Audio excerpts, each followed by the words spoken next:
Welcome to another Fantasy Goodfellas video where we talk about the top 24 quarterback rankings for Week 9. You ready? The Fantasy Goodfellas. Boom, boom, boom. Rolling on the field.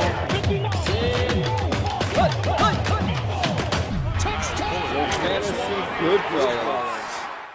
All right, before we get started, let me remind you, these are not my rankings. And when it comes to rankings, I know that most of you are going to go ahead and start the players you like, or whoever's on your roster you're going to have to start anyways. So what this video does, it kind of gets you into the stats and trends and helps remind you what's going on in Week 9.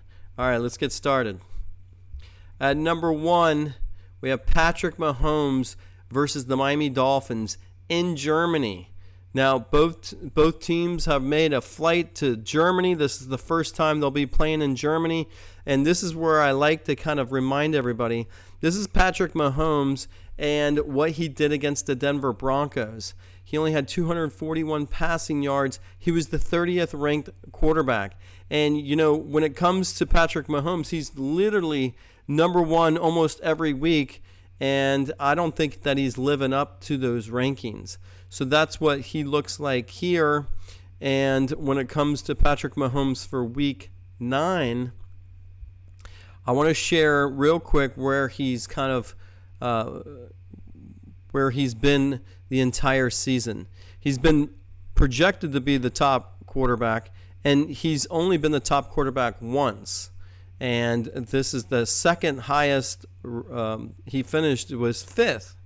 So that tells you what's going on with Patrick Mahomes, not living up to the number 1 ranking every week. Number 2, Josh Allen at the Cincinnati Bengals. Now, this is expected to be a shootout. You have Josh Allen and you got Joe Burrow going against each other. This is what Allen did in Week 8. He was the second-ranked quarterback.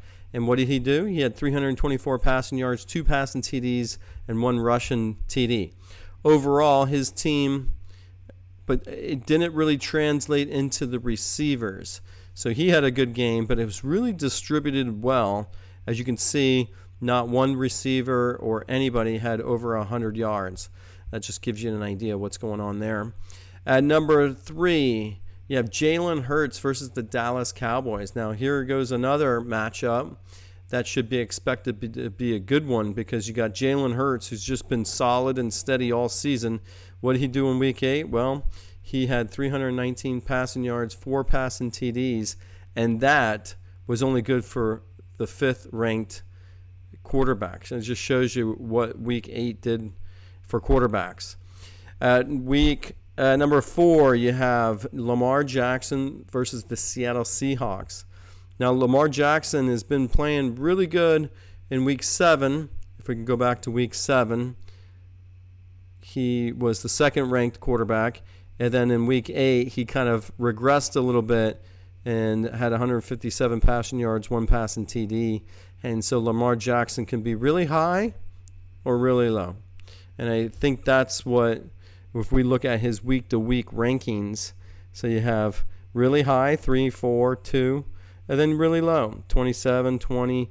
And if you're looking at a 16-team league, you're outside those rankings when it comes to a starter. But it's Lamar Jackson, and that's where I feel like you're going to start him regardless if he's on your team. Number 5, Joe Burrow versus the Buffalo Bills. Now, Joe Burrow, he had a decent game. He had 283 passing yards, 3 passing TDs, and that was good for the 4th-ranked quarterback this week. But it was really the wide receivers that really kind of stepped up. This is Jamar Chase. He had 100 receiving yards, 1 receiving touchdown, and then he was the beneficiary that week. So it's going to be a good matchup. Number 6, Tua Tagovailoa at the Kansas City Chiefs, which is being played in Germany. Now, Tua had a good game. And look, I just want to point this out. He was the 9th-ranked quarterback, and he had 324 passing yards and 3 passing TDs, and he was the 9th-ranked quarterback. That just shows you how much Week 8 was quarterback heavy. At number 7, Justin Herbert at the New York Jets. Now, I've been telling everybody all season that the New York Jets defense has been very opportunistic when it comes to interceptions and playing good defense. So it's going to be an interesting matchup. I don't expect Herbert to do better than ranked 8th. I think he's going to be right around there or a little less. But it was really, if we take a look, Herbert had 3 TDs, and it was spread out between a running back, wide receiver, and tight end, and no receiver was over 100 yards. So I think the Jets can hold their own against that offense. At number 8, Dak Prescott at the Philadelphia Eagles. This is going to be a very interesting matchup. Now, Dak Prescott was the 3rd-ranked quarterback in Week 8. He did that with 4 passing TDs and had over 304 passing yards. But I want to point out, he was very efficient with 25 receptions and 25 completions with 31 attempts. That's pretty efficient. And if we look at Dak Prescott, again, he's a quarterback that can do really well or really bad. And if we look here, he was in the last 3 weeks, I think there was a bye in Week 7. I should really put bye instead of a ranking. But in Week 6, he was the top quarterback. And in Week 8, he was the 3rd. So it seems like he might be picking up steam. At number 9, Sam Howell at the New England Patriots. And I know in our league, somebody dropped Sam Howell. And how can you do that when you have 397 passing yards and 4 passing TDs? He was the top-ranked quarterback in Week 8. If he's available, I'd say pick him up, because if he's playing this good, he's gonna finish the season strong. At number 10, you got C.J. Stroud versus the Tampa Bay Buccaneers. And C.J. Stroud, he had 1 rushing TD, 140 passing yards, and he was the 23rd. But this is when it comes to passing yards. He's been over 150, almost over 200 almost every week, so he regressed this week. And that's not too bad for a young quarterback like that. At number 11, you got Derek Carr versus the Chicago Bears. Now, Derek Carr, he had 310 passing yards. He did that with 19 completions, so that's pretty good. And just shows you that Derek Carr would still be a starter in a 16-team league if you're looking at Week 8 rankings. At number 12, you got Daniel Jones at the Las Vegas Raiders. Now, Daniel Jones is coming back off an injury, so it really depends on what you got going on.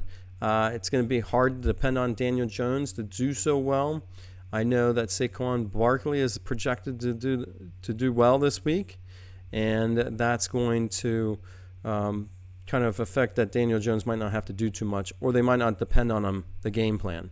Number 13, you have Jordan Love versus the Los Angeles Rams. This could be a decent matchup. It's going to be interesting to see who can succeed or play well on this matchup. And Musgrave, if you're a tight end, Musgrave is hurting you. You got Jaden Reed, had 83 receiving yards. And it just seems like they're not getting a lot of stats week to week.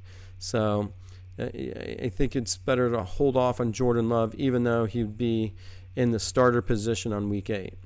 Week 14, Gardner Minshew at the Carolina Panthers. Now, this is where I think I said there was a quarterback controversy before, and now I think it's still playing out. But Gardner Minshew had 213 passing yards, 2 passing TDs. He was really efficient. I mean, he wasn't efficient, but he was. They were talking about him highly, that there was good things happen with Minshew in there. And I think that's what I'm paying attention with is, can they win? Are they rallying behind Minshew? And I think the answer is yes. At number 15, you got Baker Mayfield at the Houston Texans. And this is going to be, Mayfield has been decent. I think what he hasn't hurt him with is stupid interceptions. Even though he's not doing well, he's kind of like one of those Trent Dilfer types that if he just keeps the ball, doesn't turn it over, the team can do well. But in Week 8, he was the 10th ranked quarterback, which would put you as a starter in a 16-team league. And I like to mention that because that's how my mind thinks, is if I'm going to start this guy over this guy, that guy over this guy, who can I pick and who's going to be the 16th ranked quarterback or higher? At number 16, you got Jimmy Garoppolo versus the New York Giants. They did not play well on that Monday night game. The receivers had terrible stats. Look, 10 completions.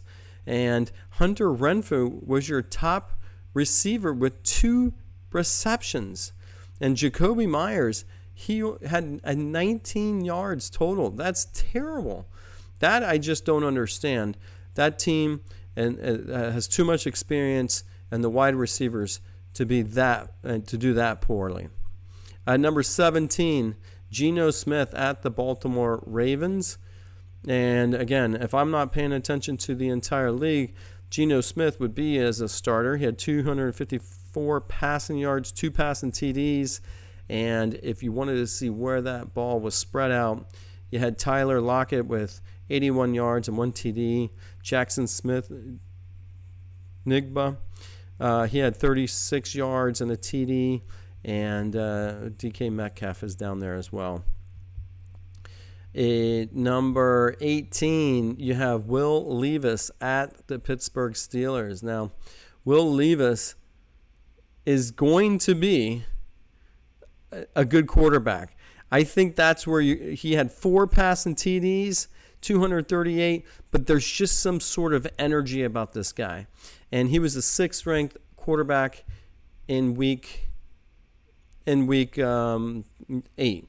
And look, DeAndre Hopkins, who I've been dogging all season, had 128 receiving yards and 3 TDs. So I need to eat my words when it comes to that. But look at this. Levis didn't have to do too much, but there were some studs there. You had DeAndre Hopkins and Derrick Henry were a stud. I think Spears was a little disappointing back there. But that's what it looked like. I think he's going to do well moving forward. Number 19, Bryce Young versus the Indianapolis Colts. Bryce Young, heck, he is young, but he was the 19th ranked quarterback in Week 8. He did that with 235 passing yards, 1 passing TD. And the thing about him is if you look at all season what he's been doing and what he's been accomplishing, he hasn't gotten higher than the 9th ranked quarterback. So something to pay attention. But if you have Bryce Young and you have to play him, that's what you should expect is near the bottom. At number 20, Zack Wilson versus the Los Angeles Chargers. Now, here goes another quarterback that, it seems that he has all the tools to succeed, but he's just not that good. And that is going to hurt him. He's got a great wide receiver in Garrett Wilson. He's got the support of the coach. You would expect him to do better. He's just not that good. At number 21, Mac Jones versus the Washington Commanders. Now, he did 19 of 29, 161 passing yards, 2 passing TDs. Mac Jones is not your guy. He's not going to win you a lot of games, that's for sure. At number 22, Jiren Hall at the Atlanta Falcons. Now, we don't know much about Jiren Hall. What is he expected to do? We have no idea.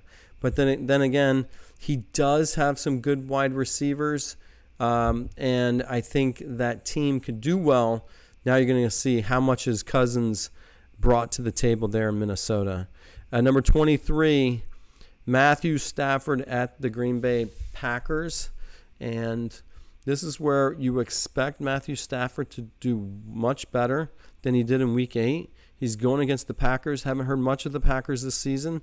And I think if you look and you say you got Kupp, Nakua, and Atwell, you're doing well. You should do all right versus the Green Bay Packers. And at 24, Clayton Tune at the Cleveland Browns. And I think this is where, again, what to expect with Clayton Tune. I don't expect much, but I think that is going to be a more run-heavy offense right now. And I don't expect tuned to do that much or have to do that much. All right, that's a look at the top 24 quarterbacks for Week 9. And again, these rankings are more about what to expect. And if you did have a couple questions, or if you're in a 2-quarterback league, then you can kind of make some comparisons of what's going on. All right, thanks for watching. Don't forget to like and subscribe, and we'll see you next week. The Fantasy Goodfellas. Rolling on the field. The Fantasy Goodfellas.